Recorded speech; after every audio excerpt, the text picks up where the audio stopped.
नमस्कार मित्रांनो, तू ही रे माझा मित्र या मालिकेत 20 सप्टेंबरच्या भागात असं दाखवलं आहे की ईश्वरी तिचं काहीतरी सामान काढायचं असतं म्हणून एका स्टूलवर चढून ती कपाटावरलं काहीतरी काढत असते आणि काढता काढताच तिचा तोल जातो. मागे अर्णव उभा असतो आणि तो बघतो की ईश्वरीचा तोल चालला आहे. तो तिच्या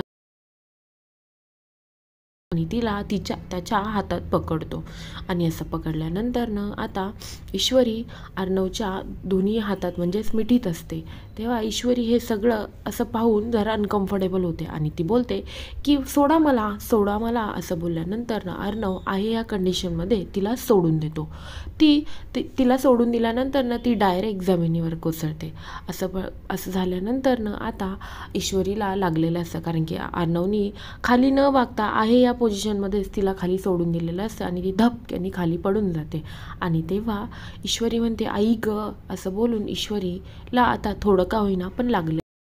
अर्णव थोडा का होईना पण आता तिच्याशी थोडा रूढच वागत असतो, कारण की प्रेमाने वागून ईश्वरी काही त्याचं ऐकत नसते. त्यामुळे अर्णवने आता ठरवलेलं असतं की तिच्याशी थोडं वाकडंच वागायचं, त्यामुळे ती माझ्याशी थोडं का होईना पण सरळ वागेल.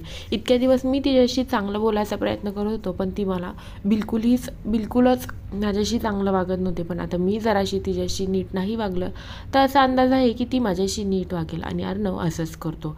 मुद्दामनं तिने सोड म्हणल्यानंतर डायरेक्ट तिला सोडून देतो, जेणेकरून ईश्वरी खाली जमिनीवर पडते. ईश्वरी कशी का होईना पण रडत खडत उठते आणि म्हणते काय चाललंय तुमचं, असं काय करताय. तेव्हा अर्णव म्हणतो की तू पडत होतेस म्हणून मी तुला सावरलं, बाकी माझा काही हेतू नव्हता, तू एनीटाईम चुकीचाच अर्थ का काढतेस. असं बोलल्यानंतर आता ईश्वरी गप्प झालेली असते. तेव्हा अर्णव कपाटाचं डोअर ओपन करतो आणि त्याच्या कपाटात जागा करतो आणि म्हणतो हे तुझ्यासाठी जागा केली आहे कपाटात, तुझे कपडे इथे ठेव, मला माझी रूम शेअर करायची सवय नाही पण मी करतोय ना ॲडजस्ट. असं बोलल्यानंतर आता तूही रिकाम्या जागा भर. असं बोलल्यानंतर ईश्वरी म्हणते नाही भरल्यात तर. तेव्हा अर्णव म्हणतो की मनातल्या आणि कपाटातल्या रिकाम्या जागा भराव्याच लागतील, कारण की कालांतराने आपल्याला चेंज व्हावंच लागेल. असं बोलल्यानंतर ईश्वरी आता पूर्णपणे गप्प झालेली असते. आता नाईला जास्त का होईना पण हे एकमेकांशी नीट बोलायला लागलेले असतात.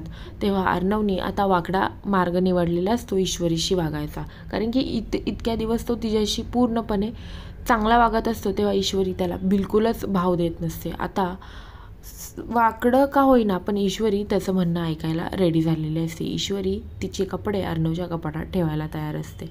आता पुढे जाऊन खरंच ईश्वरी आणि अर्णव हे एकत्र येतील का, ईश्वरीला सगळा प्रकार खरा तिच्या डोळ्यासमोर येईल का, हे पाहण्यासाठी विसरू नका तू ही रे माझा मित्र आणि आपल्या चॅनलला आजच्या सबस्क्राईब करा. धन्यवाद.